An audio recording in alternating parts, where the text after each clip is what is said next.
BNP নেতা ইশরাক হোসেনের আন্দোলনে তালাবদ্ধ নগর ভবনে অফিস করেননি অনেকে, কিন্তু তখনও অনেক কর্মকর্তা বাসায় বসে নিজের গাড়ির বিপরীতে জ্বালানি বাবদ অর্থ নিয়েছেন সরকারি কোষাগার থেকে। স্বাভাবিক সময়ের চেয়ে অস্বাভাবিক জ্বালানির বিল করেছেন কর্মকর্তারা, যদিও ৪০ দিনে একদিনও সিটি কর্পোরেশনে আসতে হয়নি তাদের। তেল নিয়ে এমন তেলেসমাতির খবর জানাচ্ছেন নাজিবুর রহমান। ইশরাক হোসেনের মেয়র পদের জন্য মে মাস থেকে জুন মাসের শেষ দিক পর্যন্ত নগর ভবন ছিল অবরুদ্ধ। বন্ধ ছিল নাগরিক সেবাসহ নগর ভবন কেন্দ্রিক সব কার্যক্রম। তালাবদ্ধ ছিল কর্মকর্তাদের কক্ষ। এরই মধ্যে নিজেদের গাড়ির বিপরীতে নির্বিচারে জ্বালানি নিয়েছেন বেশিরভাগ কর্মকর্তা। এনটিভির হাতে আসা নথিতে দেখা যায়, স্বাভাবিক সময়ে মাসে ২৫ লাখ টাকার জ্বালানি নেন কর্মকর্তারা। আন্দোলন চলাকালীন ৪০ দিনে সেই জ্বালানি ব্যয় বেড়ে প্রায় অর্ধ কোটি টাকা। ৫ আগস্ট পরবর্তী সময়ে আওয়ামী লীগ সংশ্লিষ্টতা সহ শত কোটি টাকার দুর্নীতির অভিযোগ ওঠা তত্ত্বাবধায়ক প্রকৌশলী খায়রুল বাকের আন্দোলন চলাকালীন একদিনও নগর ভবনে আসেননি, কিন্তু জ্বালানি খরচ করেছেন ৬০০ লিটার, যার মূল্য ৬১,০০০ টাকা। প্রধান নগর পরিকল্পনাবিদ নিয়েছেন প্রায় ৫১,০০০ টাকার তেল এবং প্রধান সমাজ কল্যাণ কর্মকর্তা খরচ করেছেন ৫৬০ লিটার তেল। আন্দোলন চলা অবস্থায় ডিএসসিসি প্রশাসকের গাড়ির বিপরীতেও তেল বরাদ্দ হয় ৮৫৫ লিটার। এসব কর্মকর্তাদের কাজ নগর ভবন কেন্দ্রিক হলেও অফিস না করে জ্বালানি বরাদ্দ নেন তারা। জ্বালানি তেলের এ তালিকা অনুমোদন করেন পরিবহন তত্ত্বাবধায়ক আরিফ চৌধুরী, হিসাব সহকারী নূরে আলম ও তত্ত্বাবধায়ক মামুন উদ্দিন আহমেদ।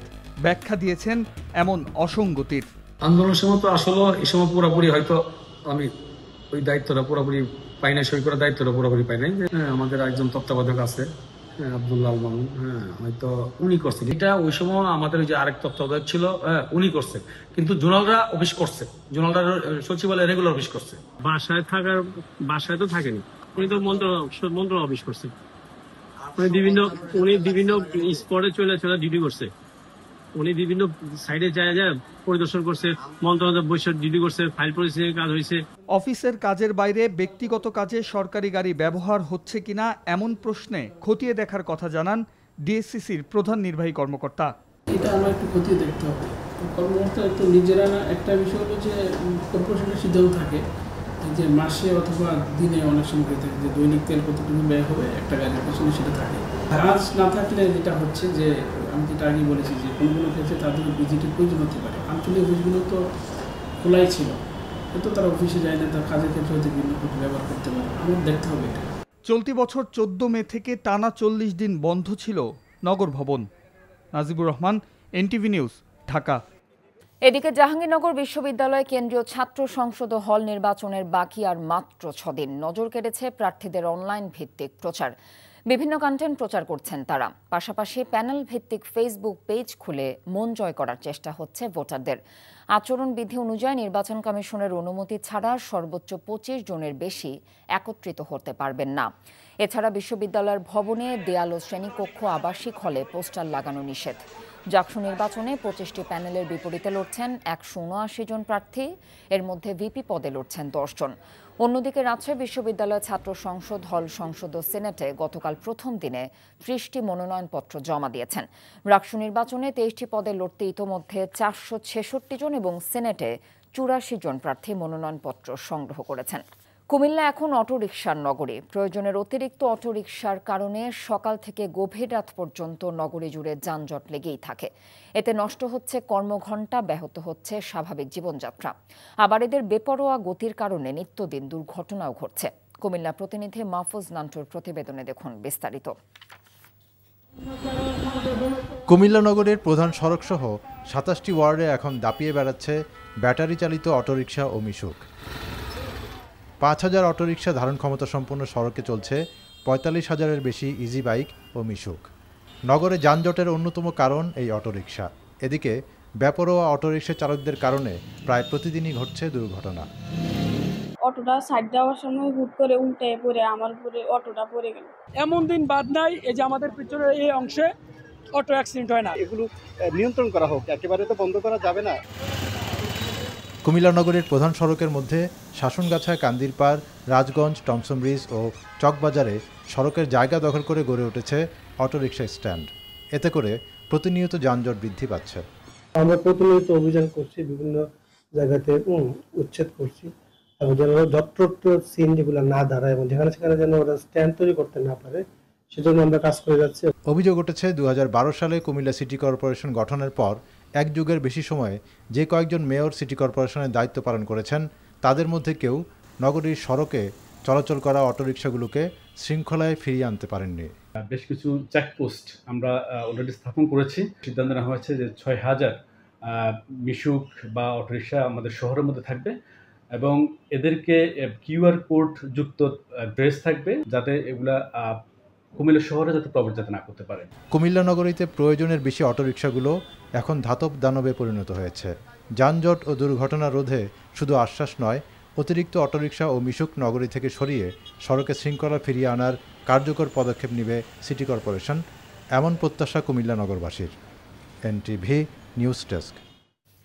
এবারে খেলার খবর। ক্রিকেট। বিসিবি নির্বাচন থেকে সরে দাঁড়াতে সভাপতি আমিনুল ইসলাম বুলবুলকে হুমকি দেয়ায় তার নিরাপত্তায় গানম্যান চেয়ে চিঠি দেওয়া হয়েছে স্বরাষ্ট্র মন্ত্রণালয়ে।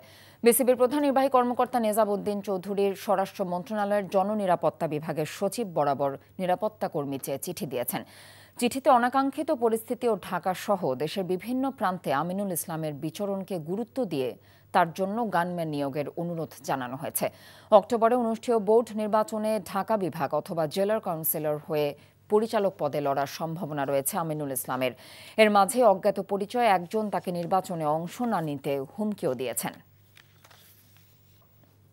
শুক্রবার দিনের প্রথম ভাগে ডাকসু নির্বাচন প্রচারণায়ও ছুটির আমেজ বিরাজ করছে ঢাকা বিশ্ববিদ্যালয় ক্যাম্পাসে। দুপুর 12টা পর্যন্ত ক্যাম্পাসের শিক্ষার্থীদের যেমন আনাগোনা কম, তেমনি প্রতিদ্বন্দ্বী সব প্রার্থীরও প্রচারণা চোখে পড়েনি। তবে কয়েকজন প্রার্থীকে ছুটির দিনের সকালে প্রচারণা চালাতে দেখা গেছে। এ সময় তাদের কেউ কেউ অভিযোগ করেন ভোট নিয়ে ষড়যন্ত্র চলছে। এদিকে ভোটের দিন অপ্রীতিকর ঘটনা এড়াতে বেশ কিছু নির্দেশনা দিয়েছে ঢাকা বিশ্ববিদ্যালয় প্রশাসন। 8 সেপ্টেম্বর রাত 8টা থেকে 10 সেপ্টেম্বর সকাল পর্যন্ত বিশ্ববিদ্যালয়ের 7টি প্রবেশপথে সর্বসাধারণের প্রবেশ বন্ধ ঘোষণা করা হয়েছে। ভোটারদের সুবিধার্থে বিশ্ববিদ্যালয়ের সব রুটের বাস সার্ভিস চালু থাকবে।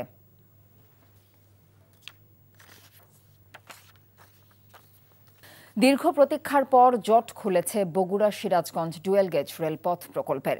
এরই মধ্যে প্রস্তাবিত রেলপথের ভূমি অধিগ্রহণে অর্থ বরাদ্দ দিয়েছে সরকার। রেলপথটি নির্মাণ হলে রাজধানীর সঙ্গে উত্তরের জেলার বাসিন্দাদের ট্রেন ভ্রমণের সময় বাঁচবে প্রায় 4 ঘন্টা, দূরত্ব কমবে 112 কিলোমিটার। এতে গতি আসবে উত্তরাঞ্চলের কৃষি, শিল্পপণ্য এবং যাত্রী পরিবহনে। সিরাজগঞ্জ থেকে শরীফুল ইসলাম ইন্নার পাঠানো রিপোর্ট।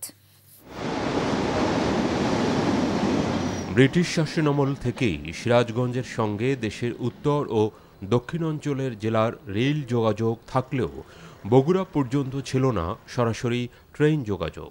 এতে বগুড়ায় রেল ভ্রমণে ঈশ্বরদী সান্তাহার হয়ে ঘুরতে হতো বাড়তি পথ।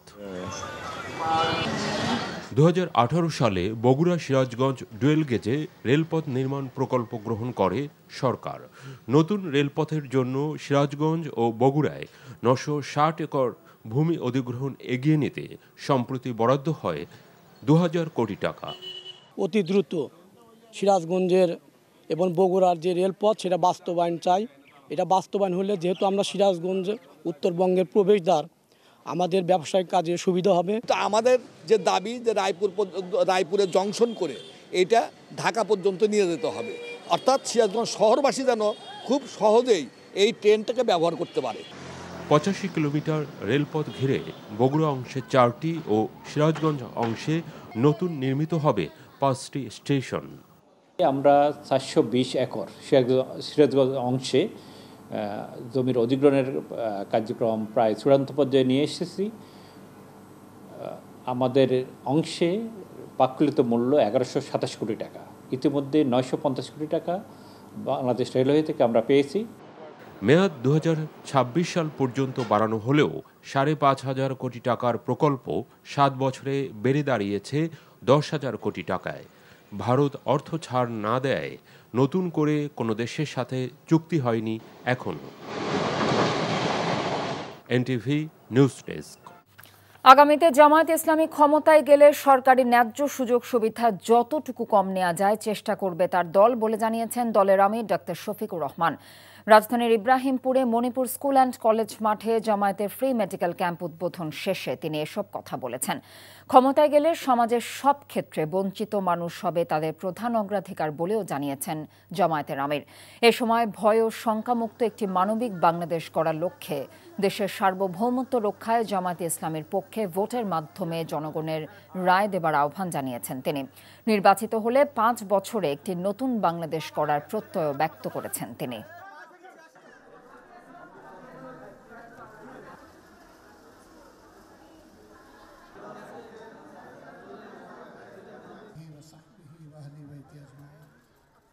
আগামীতে বাংলাদেশ জামাত ইসলামী থেকে যারা নির্বাচিত হবেন তারা সরকারের কোনো প্লট অল্প মূল্যে গ্রহণ করবেন না ইনশাআল্লাহ।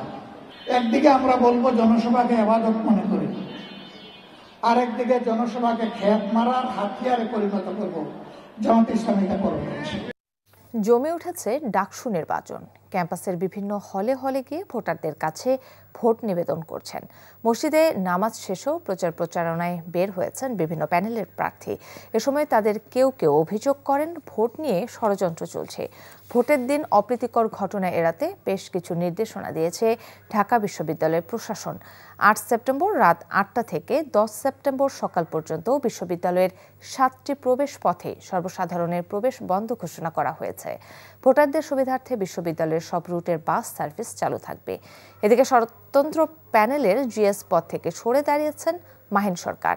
তিনি এ পদে গণতান্ত্রিক ছাত্র সংসদ বাগজাস এর আবু বাকের মজুমদারকে সমর্থন দেবেন বলে জানিয়েছেন। আমার মনে হচ্ছে আবু বাকের মজুমদার গণ অভ্যুত্থানের একজন অগ্রসেনানী, আমার স্নেহধন্য ছোট ভাই। সে যদি জিএস পদে নির্বাচিত হতে পারে সেটি আমার বিজয় বলে সূচিত হবে। অনেকদিন পর রাজধানীর বাজারে কমেছে চালের দাম। সপ্তাহের ব্যবধানে 5 টাকা কমে নাজিরশাইল বিক্রি হচ্ছে 80 টাকায়।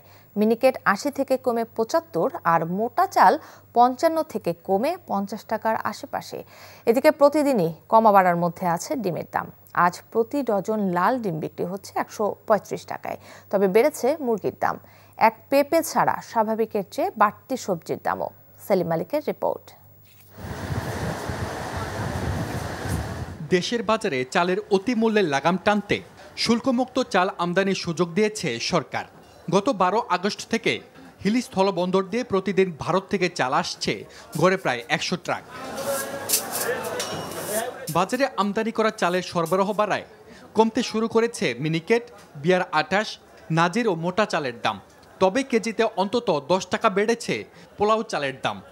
পোলাও চালের দাম আগে ছিল 110 টাকা, এখন বর্তমানে 120 টাকা। ইন্ডিয়ান সেল তো আমাদের দেশে ঢুকছে, তো ইন্ডিয়ান সেলটা অনেক দাম কম। ইন্ডিয়ান নাজির সেল আপনার 72 থেকে 75 টাকার মধ্যে এখন বাজার অ্যাভেলেবল হয়ে গেছে। ডিমের দামের উত্থান পতনের মধ্য দিয়ে গেছে গত সপ্তাহ। কখনো 140, কখনো 130 টাকার ডজনে বিক্রি হয়েছে লাল ডিম। শুক্রবার যা বিক্রি হচ্ছে 135 টাকায়। সাদা ছিল 130 টাকা গত সপ্তাহে, লাল ছিল 140 টাকা। এই সপ্তাহে এখন লাল ডিম 135, সাদা ডিম 125। তবে দাম বেড়েছে মুরগির বাজারে। সপ্তাহের ব্যবধানে ব্রয়লার মুরগির দাম কেজিতে বেড়েছে গড়ে 10 টাকা আর সোনালী মুরগিতে 20 টাকা। ব্রয়লার মুরগি আগের লেট ছিল 60 টাকা, 160 টাকা লেট আছিল, এখন হলো 70 টাকা। সোনালীর মুরগি আমরা 280 টাকা করে বিক্রি করছি। আজকে আমরা 310 টাকা, 320 টাকা, 300 টাকা এরকম বিক্রি করতেছি।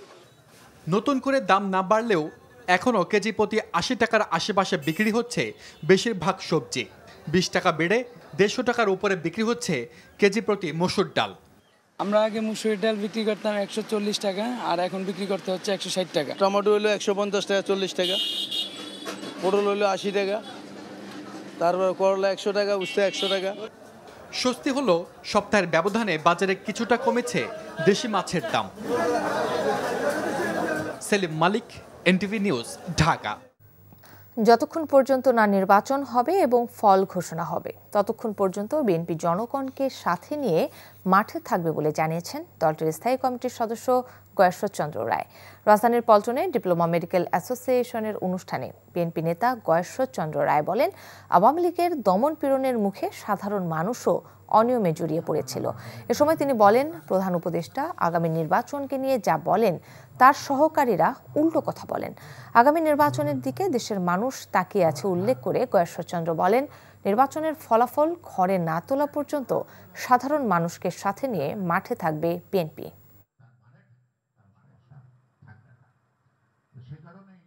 নির্বাচনটা যতই বলুক, ডক্টর মোহাম্মদ ইউনূসের আন্তরিকতার অভাব আমি তো বলবো না, আমি নির্বাচন কমিশনেরও আন্তরিকতার অভাব বলবো না, বাট কারণ সরকারের ভিতরে সরকার আছে, কারণ প্রধান উপদেষ্টার কথা বলে একটা ওনার প্রিয় খেয়াল করবেন।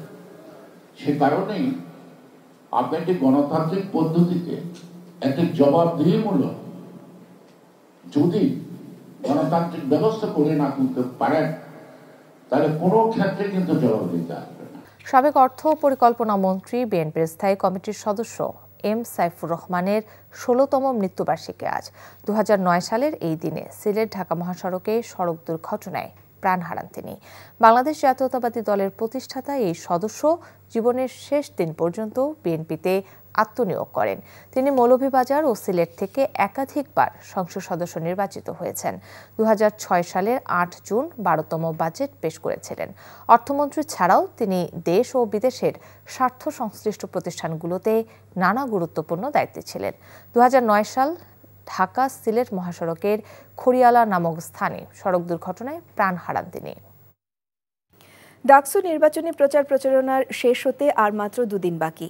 শুক্রবার জুম্মার নামাজ শেষে হলের মসজিদগুলোতে ভোটারদের কাছে নিজেদের ইশতেহার তুলে ধরেন বিভিন্ন প্যানেলের প্রার্থীরা। সংবাদ সম্মেলন করে জিএস প্রার্থিতা প্রত্যাহার করে আবু বাকের মজুমদারকে সমর্থন দিলেন মাহিন সরকার। জুম্মার নামাজ শেষে ভোটারদের নানা প্রতিশ্রুতি দিয়ে ভোট চাইলেন ছাত্রদল ও ছাত্র শিবির ভিপি প্রার্থী আবিদুল ইসলাম খান ও সাদিক কায়েম। আপেল শাহরিয়ারের রিপোর্ট। শুক্রবার ছুটির দিন, কিন্তু ঢাকা বিশ্ববিদ্যালয় ক্যাম্পাসে পরিচিত নিস্তব্ধতার বদলে ডাকসু নির্বাচনের উত্তাপ। ৯ সেপ্টেম্বর নির্বাচনকে সামনে রেখে ছুটির দিনকে প্রার্থীরা দেখছেন বড় সুযোগ হিসেবে। তবে দিনের শুরুটা হয় আবু বাকের মজুমদারকে সমর্থন দিয়ে জিএস পদ থেকে মাহিন মজুমদারের সরে দাঁড়ানোর ঘোষণার মধ্য দিয়ে। যদিও এখন তার প্রার্থিতার প্রত্যাহারে সুযোগ না থাকায় ব্যালট পেপারে তার নাম থাকছেই। আবু বাকের মজুমদার গণ অভ্যুত্থানের একজন অগ্রসেনানী, আমার স্নেহধন্য ছোট ভাই। সে যদি জিএস পদে নির্বাচিত হতে পারে সেটি আমার বিজয় বলে সূচিত হবে। আমি আমার সমর্থন আবু বাকের মজুমদারের প্রতি ব্যক্ত করছি। ৬ বছর পর ডাকসু নির্বাচনকে কেন্দ্র করে উত্তেজনার ঝড় বইছে কখনো কখনো। মহসিন হলে জুমার নামাজ আদায় করেন ছাত্রদলের ভিপি প্রার্থী আবিদুল ইসলাম খান।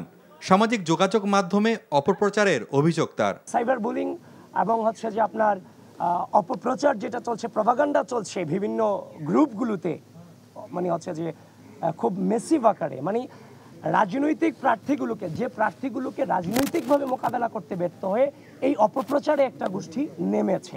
সো সেইটা নিয়ে বিশ্ববিদ্যালয় নির্বাচন কমিশনের কাছে আমরা গিয়েছি, জানিয়েছি, কিন্তু তারা এখনো পর্যন্ত এই জায়গাটাতে মোটামুটি ভালোভাবে ব্যর্থতার প্রমাণ দিয়েছে। সূর্য সেন হলে জুমার নামাজ আদায় করেন ছাত্র শিবিরের ভিপি প্রার্থী সাদিক কায়েম। নামাজ শেষে ভোট চান তিনি। শিক্ষার্থীদের জন্য ভালো কিছু করার প্রতিশ্রুতি দিলেন। আমরা যখন বিশ্ববিদ্যালয়ের শিক্ষার্থীদের ম্যান্ডেট পেয়ে প্রতিনিধিত্ব করার সুযোগ পাবো, সবার আগে আমরা শিক্ষার্থীদের যারা হলে সিট পাবে না তাদের জন্য আবাসনের ভাতার ব্যবস্থা করা এবং হোস্টেল ভাড়া করা, সেই কাজটা আমরাও করবো এবং দীর্ঘমেয়াদী পরিকল্পনা অংশ হিসেবে হল নির্মাণের জন্য আমরা কার্যকরী উদ্যোগ গ্রহণ করব। খাবারের মান খুবই ভয়াবহ অবস্থা, তো সেক্ষেত্রে আমরা দুইটা কাজ করব। প্রথমত হচ্ছে খাবারের দাম নির্ধারণ। খাবারের দামের ক্ষেত্রে অবশ্যই আমার একটা ম্যানেজমেন্ট সিস্টেম থাকবে এবং এখানে যে সিন্ডিকেট আছে সেই সিন্ডিকেটকে আমরা ভেঙে দেব। ঢাকা বিশ্ববিদ্যালয় কেন্দ্রীয় ছাত্র সংসদ বা ডাকসুর ৩৮তম নির্বাচন হতে যাচ্ছে এবার, আর ১৯৯০ সালের পর হচ্ছে দ্বিতীয়বারের মতো। Apple Shahriar, NTV news, Dhaka. Jahangirnagar বিশ্ববিদ্যালয় কেন্দ্রীয় ছাত্র সংসদ জাকসু এবং হল সংসদ নির্বাচনের বাকি আর মাত্র 6 দিন। চলছে নির্বাচনী প্রচারণা। অনলাইনেও প্রার্থীদের বিভিন্ন কন্টেন্ট প্রচার এবং প্যানেল ভিত্তিক ফেসবুক পেজ খুলে ভোটারদের মন জয় করার চেষ্টা চলছে। আচরণবিধি অনুযায়ী নির্বাচন কমিশনের অনুমতি ছাড়া একসঙ্গে 25 জনের বেশি একত্রিত হতে পারবে না। ভিপি পদে লড়ছেন 10 জন। অন্যদিকে রাজশাহী বিশ্ববিদ্যালয় ছাত্র সংসদ, হল সংসদ ও সিনেটে গতকাল প্রথম দিনে 30টি মনোনয়নপত্র জমা পড়েছে। রাকসু নির্বাচনে 23টি পদে লড়তে ইতোমধ্যে 466 জন এবং সিনেটে 84 জন প্রার্থী মনোনয়নপত্র সংগ্রহ করেছেন। নানা আয়োজনে সারা দেশে পালিত হয়েছে বিএনপির 47তম প্রতিষ্ঠাবার্ষিকী। বগুড়ার বিএনপির 47তম প্রতিষ্ঠাবার্ষিকী উপলক্ষে জেলা মৎস্যজীবী দলের উদ্যোগে করতোয়া নদীতে মাছের পোনা অবমুক্তকরণ করা হয়েছে। দুপুরে জেলা প্রশাসকের কার্যালয়ের সামনে মাছের পোনা অবমুক্তকরণ করেন বিএনপির সিনিয়র যুগ্ম মহাসচিব রুহুল কবির রিজভী। নওগাঁর বদলগাছি উপজেলার ছোট যমুনা নদীতে মাছের পোনা অবমুক্তকরণ, বৃক্ষরোপণ ও সমাবেশের মধ্য দিয়ে বিএনপির 47তম প্রতিষ্ঠাবার্ষিকী পালিত হয়েছে। নানা কর্মসূচির মধ্য দিয়ে মুন্সিগঞ্জের টুংরিবাড়ি উপজেলায় বিএনপির 47তম প্রতিষ্ঠাবার্ষিকী পালিত হয়েছে। সকালে রংমেহের কলেজের সামনে থেকে বর্ণাঢ্য শোভাযাত্রা বের হয়। কুষ্টিয়ার কুমারখালী উপজেলা বিএনপির দ্বিবার্ষিক সম্মেলন অনুষ্ঠিত হয়েছে। সকালে সম্মেলনের উদ্বোধন করেন কুষ্টিয়া জেলা বিএনপির আহ্বায়ক কুতুবুদ্দিন আহমেদ। বিএনপির ভারপ্রাপ্ত চেয়ারম্যান তারেক রহমানের পক্ষ থেকে নেত্রকোনার দুর্গাপুরের পশ্চিম খুজিউড়া গ্রামে এক অসহায় বৃদ্ধাকে নতুন একটি কাঁচা পাকা ঘর হস্তান্তর করা হয়েছে। স্বৈরাচার শেখ হাসিনার শাসনামল বাংলাদেশের ইতিহাসের জন্য জঘন্য অধ্যায় হয়ে থাকবে বলে মন্তব্য করেছেন জামায়াতে ইসলামের নায়েবে আমির অধ্যাপক মুজিবুর রহমান। সকালে রাজশাহী চেম্বার ভবনে অনুষ্ঠিত আলোচনা সভায় তিনি এই কথা বলেন। মুজিবুর রহমান বলেন, গত 15 বছর ক্ষমতা টিকিয়ে রাখতে খুন, গুম এবং নির্যাতন করেছেন। রাজশাহী মহানগর জামায়াতে ইসলামের আমির ডক্টর কেরামত আলী এ সময় উপস্থিত ছিলেন। এবারের মৌসুমে 38 থেকে 48% পর্যন্ত ইলিশ আহরণ কম হয়েছে বলে জানিয়েছেন মৎস্য ও প্রাণী সম্পদ উপদেষ্টা ফরিদা আক্তার। তিনি জানান, মেঘনা নদী দূষণ এবং আবহাওয়া পরিবর্তন সহ নানা কারণে নদীতে ইলিশ পাওয়া যাচ্ছে না। সকালে সিলেট কৃষি বিশ্ববিদ্যালয়ের 3 দিনব্যাপী ইন্টারন্যাশনাল কনফারেন্স অন সাস্টেইনেবল ফিশারিজের উদ্বোধনকালে এসব কথা বলেন তিনি। কনফারেন্সে দেশ বিদেশের বিভিন্ন শিক্ষা প্রতিষ্ঠান, গবেষণা প্রতিষ্ঠানের 6 শতাধিক শিক্ষক, গবেষক ও মৎস্য বিজ্ঞানী অংশ নেন। মৎস্য ও প্রাণী সম্পদ উপদেষ্টা বলেন, সাধারণ মানুষের পাতে যেন ইলিশ যেতে পারে তার ব্যবস্থা করতে হবে। মৎস্য সম্পদের উন্নয়নে গবেষণার বিকল্প নেই বলেও জানান বক্তারা। মাছ কিন্তু খুবই একটা গুরুত্বপূর্ণ প্রাণী, বুঝছেন, এর নিজস্ব চরিত্র আছে, একে বুঝতে হবে। তো কিন্তু সেই অনুযায়ী আমি বলবো, দুঃখের সাথেই বলবো যে যথেষ্ট বরাদ্দ নেই। এটাকে সেই রকম উন্নয়ন পরিকল্পনার মধ্যে এর গুরুত্বটা এখনো এভাবে পাওয়া যায়নি। আমরা চাইবো যে আগামীতে আমরা যদি মৎস্য সম্পদ রক্ষা করতে চাই, এর উপর গবেষণাটাকে গুরুত্ব দিতে হবে। ফরিদপুরের ভাঙ্গা উপজেলার আলগি ইউনিয়ন এবং হামিরদি ইউনিয়ন নগরকান্দা উপজেলায় অন্তর্ভুক্ত করার প্রতিবাদে ঢাকা খুলনা মহাসড়ক ও ফরিদপুর ভাঙ্গা মহাসড়ক 5 ঘন্টা অবরোধের পর পুনরায় একই কর্মসূচি শুরু করেছে বিক্ষুব্ধ গ্রামবাসী। সকাল 8টার দিকে 2 মহাসড়কে রাস্তায় গাছ ফেলে ও টায়ার জ্বালিয়ে অবরোধ করে রাখে বিক্ষুব্ধ এলাকাবাসী।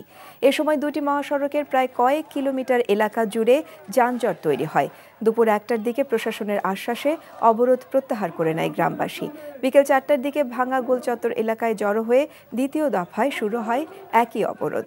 হাজার হাজার মানুষ অংশ নেয় এতে ঢাকার সাথে দক্ষিণাঞ্চলের পুরোপুরি সড়ক যোগাযোগ বিচ্ছিন্ন হয়ে পড়েছে। পরিস্থিতি নিয়ন্ত্রণে চেষ্টা করছে স্থানীয় প্রশাসন।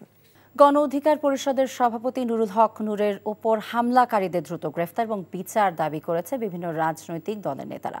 বিকেলে শাহবাগে 3 দফা দাবিতে সংহতি সমাবেশে যোগ দিয়ে বক্তারা বলেন, নূরের ওপর হামলার দায় কোনোভাবেই এড়াতে পারেন না স্বরাষ্ট্র উপদেষ্টা। একই সাথে জাতীয় পার্টি এবং 14 দলকে ফ্যাসিস্টের দোসর আখ্যা দিয়ে নিষিদ্ধেরও দাবি জানিয়েছেন বক্তারা। মেজবাহ হাসানের রিপোর্ট। গণ অধিকার পরিষদের সভাপতি নুরুল হক ও তার নেতাকর্মীদের ওপর হামলায় জড়িতদের শাস্তি সহ 3 দফা দাবিতে এই সংহতি সমাবেশ। দুপুর গড়াতেই একে একে মিছিল নিয়ে যোগ দেন বিএনপি, জামাত ইসলামী সহ স্বৈরাচার বিরোধী আন্দোলনে দীর্ঘদিন একসাথে রাজপথে থাকা সহযোদ্ধারা। সমাবেশে এখনো হামলাকারীরা গ্রেপ্তার নয় কেন প্রশ্ন তুলে বক্তারা বলেন, ভারতীয় আগ্রাসন থেকে এখনো রক্ষা পায়নি দেশ। মৃত মানুষ যেমন ফিরে আসে না, রাজনৈতিকভাবে মৃত ব্যক্তিও রাজনীতিতে ফিরে আসার কোনো সুযোগ নাই। বাংলাদেশের বঙ্গোপসাগরের তাবৎ জলরাশি এক রাতে শুকিয়ে যাবে, সেটি যেমন অসম্ভব, বাংলাদেশের রাজনীতিতে শেখ হাসিনার প্রত্যাবর্তন ঠিক তেমনি একটি অসম্ভব বিষয়। এই ফেসিবাদকে তৈরি করেছিল যারা, সেই জাতীয় পার্টি, সেই 14 দল এখনো আছে, সেই নেতৃবৃন্দেও যারা গত 14, 18 আর 24-এর নির্বাচনে আওয়ামী লীগকে শক্তি জুগিয়েছে, সেই শক্তির বাংলাদেশের রাজনীতি করার কোনো সুযোগ। স্বৈরাচার শেখ হাসিনার মতোই অপরাধী 14 দল ও জাতীয় পার্টি জানিয়ে বক্তারা বলেন, তাদের এই দেশে রাজনীতি করার অধিকার নেই। ভারত, তুমি মানবাধিকার আবদার পাইছ, এই বাংলাদেশে কে সরকারি দল হবে আর কে বিরোধী দল হবে, সেই সিদ্ধান্ত নেবে বাংলাদেশের জনগণ। বাংলাদেশের রাজনীতি নিয়ে ভারতকে আর নাক গলানোর সুযোগ দেওয়া হবে না। সবাইকে সাথে নিয়ে সচিবালয় ঘেরাও করা হবে এবং এই স্বরাষ্ট্র উপদেষ্টাকে তার গতি থেকে নামানো হবে।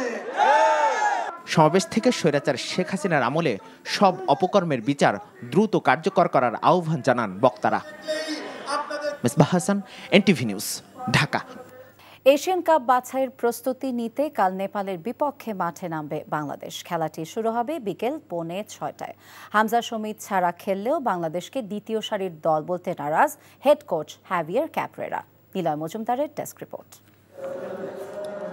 হংকংয়ের বিপক্ষে এশিয়ান কাপ বাছাইয়ের ম্যাচের প্রস্তুতি হিসাবে নেপালের বিপক্ষে খেললেও নিয়মিত খেলোয়াড়রা না থাকায় শঙ্কা থেকে যাচ্ছে প্রস্তুতি নিয়ে। হামজা চৌধুরী দলে থেকেও যোগ দেননি চোটের কারণে। সমিত সোম ক্লাব থেকে পাননি ছাড়পত্র। এছাড়াও নিয়মিত মুখের অনেকেই খেলছেন অনূর্ধ্ব-23 দলে। যদিও কাবরেরার চোখে নেপালের চেয়ে এই দল শক্তিমত্তায় পিছিয়ে নেই। হামজা নেই, সমিত নেই, অনেকে অনূর্ধ্ব-23 দলে আছে। সত্যি বলতে কয়েক মাস আগেও আমরা প্রায় একই দল নিয়ে উচ্চ পর্যায়ে খেলেছি। এই দলের 95% খেলোয়াড়ই ছিল 2023 সাফে, যেখানে আমরা দারুণ খেলেছি। এই দল দ্বিতীয় সারির নয়, এই দল শক্তিশালী। সামনে প্রতিপক্ষ নেপাল হলেও কাবরেরা ভাবনায় বেশ ভালোভাবেই জেকে আছে হংকং। অক্টোবরে এশিয়ান কাপ বাছাই ঘরের মাঠে হংকংয়ের বিপক্ষে খেলবে বাংলাদেশ। খেলতে হবে ঘরের বাইরে গিয়েও। নেপালের বিপক্ষে ম্যাচ দুইটি অক্টোবরের জন্য আদর্শ প্রস্তুতি মনে করছেন কাবরেরা। সিঙ্গাপুরের বিপক্ষে খেলা শেষ ম্যাচ থেকে শিক্ষা নিয়ে অক্টোবরের হংকং ম্যাচে কিভাবে নিজেদের সেরাটা উপহার দেয়া যায়, সেটাই আমাদের লক্ষ্য। তবে প্রথম প্রীতি ম্যাচে মাঠে নামার আগে মাঠ নিয়ে শঙ্কা জানিয়েছেন হেড কোচ। নীলা মজুমদার, এনটিভি স্পোর্টস ডেস্ক।